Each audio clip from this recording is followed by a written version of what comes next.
അസ്സലാമു വറഹമത്തുള്ളാഹി. ഇന്ന് നമ്മൾ ചെറിയൊരു നോമ്പ് പറയേണ്ട ഒരു വ്ളോഗാണ് കേട്ടോ.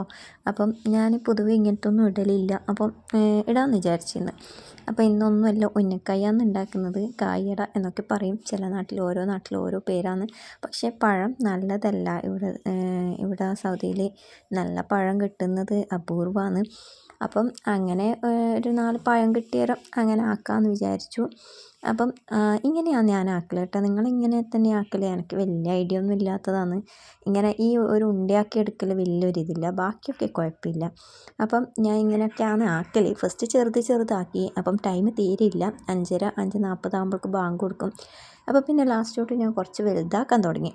അങ്ങനെ കുറച്ച് വലുതാക്കിയിട്ട് അങ്ങനെ അത് അവിടെ വേഗം തീർത്തി ഒരൊറ്റ കടിയാക്കിയിട്ടുള്ളൂ കേട്ടോ. വേറെ കൂടുതലായിട്ടൊന്നും ഞാൻ ആക്കലില്ല. കാരണം ആദ്യമൊക്കെ അടുത്തൊക്കെ കുറേ റൂമുണ്ടായിന് ഫാമിലീസ്. അപ്പോൾ അവർക്കെല്ലാം കൊടുക്കാൻ വേണ്ടി ഞാൻ കുറേ ആക്കും. ഇപ്പം ഞാൻ കുറച്ചേ ആക്കലുള്ളൂ, ഒറ്റ കടി. പിന്നെ ഞാൻ മുട്ട മസ്റ്റാണ് കേട്ടോ. മുട്ട പുഴുങ്ങാനിട്ടിട്ടുണ്ട്. അത് പുഴുങ്ങാന്ന് വെച്ചാൽ ഇത് ഫ്ലോപ്പായി പോയി കേട്ടോ. ഞാൻ വിചാരിച്ച വെളിച്ചെണ്ണ നല്ല ചൂടായി. ഇട്ട് നോക്കുമ്പോഴേക്ക് അങ്ങനെ ചൂടായിട്ടില്ല.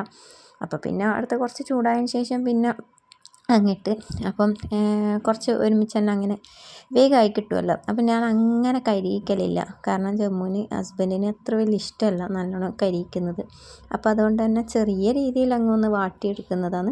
പിന്നെ മുട്ട പൊരിച്ച് നല്ല മുളകെല്ലാം കൂട്ടി പൊരിച്ച് പിന്നെ ആ പാത്രത്തിൽ തന്നെ ഇട്ട് വെച്ച് കേട്ടോ. കാരണം ഹസ്ബൻഡ് ലാസ്റ്റ് തിന്നുമ്പോൾ ആ മുളകോട് കൂടിയ തിന്നൽ. അപ്പോൾ എൻ്റെ മോള് ജ്യൂസ് ഗ്ലാസ് എടുത്തിട്ട് അതിലേക്ക് എന്താ പറയണ്ടേ കയ്യിലിട്ട് നോക്കാൻ നിൽക്കുന്നത്. അപ്പം അങ്ങനെ അതൊക്കെ ആയി. പിന്നെ ഇന്ന് ബത്തക്ക മാത്രം മുറിച്ചിട്ടുള്ളൂ. കാരണം ബാക്കി മുറിച്ചതിന് എപ്പോഴും ബാക്കിയാണ്.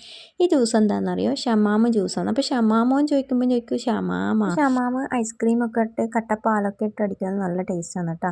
അതിനിടയിൽ എൻ്റെ മോൾക്ക് ഭയങ്കര ഇഷ്ടം ബത്തക്ക. അപ്പോൾ രാവിലെ ഒന്നും തിന്നിട്ടില്ല. നോമ്പായതുകൊണ്ട് ഓളും നോമ്പ് പോലെ തന്നെ. അപ്പം ബത്തക്ക തിന്നുന്ന. പിന്നെ നിങ്ങൾക്ക് ഈ ക്രീം അറിയോ? ഈ ക്രീം എന്ന് വെച്ചാൽ ഈത്തപ്പഴം കൂട്ടി തിന്നുന്നത്. വെറുങ്ങനെ തിന്നാൽ വലിയ ടേസ്റ്റൊന്നുമില്ല കേട്ടോ. എനിക്ക് വലിയ ഇഷ്ടമായിട്ടില്ല. പക്ഷേ ഈത്തപ്പഴം കൂട്ടിയിട്ട് തിന്നാൽ നല്ല ടേസ്റ്റാണ് കേട്ടോ. നിങ്ങൾ സൗദിയിൽ എവിടെയെങ്കിലും ഉണ്ടെങ്കിൽ ഒന്ന് നോക്കി നോക്ക് കേട്ടോ. നല്ല ടേസ്റ്റാണ്. പിന്നെ നമ്മൾ കൂടുതൽ ഫ്രൂട്ട്സൊന്നും മുറിച്ചിട്ടില്ല. കാരണം എപ്പോഴും ബാക്കിയാവലാണ്. ഞാൻ അങ്ങനെ തിന്നാൻ നിൽക്കലില്ല. പിന്നെയെന്ന് വെച്ചാൽ ഈത്തപ്പഴം കൂട്ടി അപ്പോഴും ഫോൺ പിടിച്ചുകൊണ്ട് എനിക്ക് അങ്ങനെ തിന്നാൻ കഴിയില്ല. പിന്നെ മോൾക്ക് ജ്യൂസ് കൊടുക്കാൻ നോക്കുമ്പോൾ മോൾ പിന്നെ ജ്യൂസ് കുടിക്കുന്നില്ല. അങ്ങനെ അതാണ് നമ്മൾ നോമ്പ് തുറ. പിന്നെ നിസ്കാരമൊക്കെ കഴിഞ്ഞതിന് ശേഷം ജമ്മു പള്ളിയിൽ പോയി വരുമ്പോഴേക്ക് ചായ ആക്കുന്നുണ്ട്.